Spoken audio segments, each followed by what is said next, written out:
দেখেন, আজকে আমি পাতাকপি ভাজি করছি। রুটি দিয়া খাওয়ার জন্য বানাইছি পরোটা। বিসমিল্লাহি রহমানির রহিম। আল্লাহ দরবারে আমি অনেক ভালো আছি। আসসালামু আলাইকুম কলিজার ভাই ও বোনেরা, আপুরা ভাইয়ারা। জানেন দুঃখের বিষয় কি? আপনি যাদেরকে যত ভালোবাসাই দেন, কিন্তু সেই ভালোবাসা কোনো দিন হয়। তো আমি আজকা রান্না করেছি পাতাকপি ভাজি, কারণ ডেলি মানে একবেলা তো ভাত খাই, আমরা যে কোনো টাইমে একবেলা ভাত খাই। আর সত্যিবেলা ওই রুটি মুটি খাওয়ার লাগে।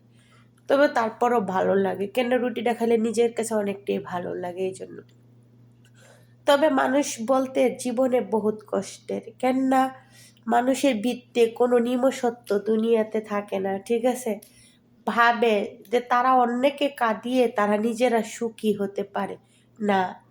দিন শেষে যারা যেতটুকু কাঁদাবে, দিন শেষে এতটুকুই তারা তার থেকে বেশি কাঁদাবে, কাঁদতে হবে। এইটাই দুনিয়ার হেলাহেলা।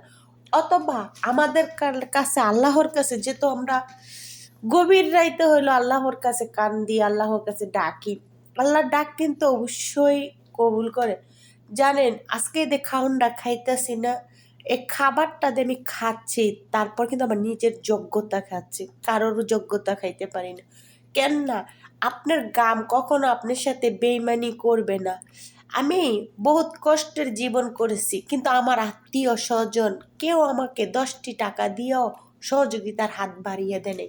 বুঝছেন কলিজার ভাই ও বোনের, আপুরা ভাইয়ারা, মনে বহুত কষ্ট, তারপরও আমার জীবনে আমি সুখী কথা ভাবি না।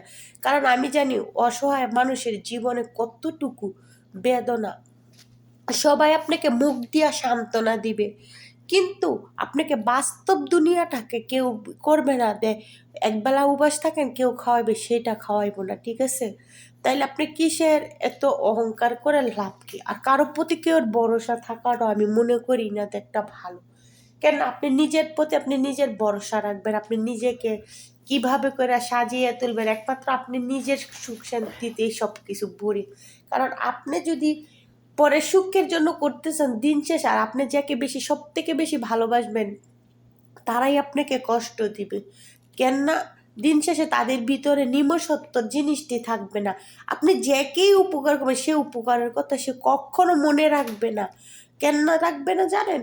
তারা দিন শেষে 2 টাকার মালিক হোক, 1 টাকার মালিক হোক, 4 আনার মালিক হোক, তাতে বলবে কি যে আমার নিজের যোগ্যতা দিয়ে করেছি। কিন্তু না, আল্লাহ পৃথিবীতে কেউ কাছে না কেউ কথা, যেমন আমিও কেউ না কেউ রসিলা ধরে হাতের মধ্যে ধরে আমি এই প্রবাদ জীবন পাড়া দিছি। কারণ দালাল ছাড়া কখনো বিদেশ আসা যায় না, এটা সবাই জানে। আর আমরা প্রবাসীরা বহুত কষ্ট, একটা বাসা বাড়ি কাজ করি, আমরা অনেক কষ্ট করি, কিন্তু আমাদের আত্মীয় স্বজনেরা বুঝে না আমরা কত কষ্টের বিনিময়ে বাংলাদেশের টিয়া পাঠায় বা টাকা কামাই করি, একমাত্র আমরা নিজেরাই জানি। একটা প্রবাস নামের জেলখানা, সেই জেলখানাতে কেউ থাকে না, নিজের হাসিটা নিজেরই ফুটাতে হয়। এবং দিন শেষে নিজের ভালোটা নিজের, যেহেতু আমরা বিছনায় অসুস্থ হয়ে থাকি, তারপরও আমাদের কাজ করে যেতে হবে এবং কাজ দিয়ে যেতে হবে তাদেরকে। কেননা তারা আমাদেরকে টাকা দেয় কিনে এনেছে, আমরা তাদের কাছে টাকার গোলাম, ঠিক আছে? আমরা আমাদের অসুস্থ থাকলে সেটা তাদের কিছু যায় আসে না, ঠিক আছে? আমাদের কাজ করতেই হইব। তো কাজ করলে আর কাজ কখনো আপনার সাথে বেইমানি করবে না। কেউ আপনাকে যদি একবেলা ভাত খাওয়ায় কাজের বিনিময়ে, আলহামদুলিল্লাহ, আল্লাহর কাছে এটি আপনি শুকরিয়া করবেন।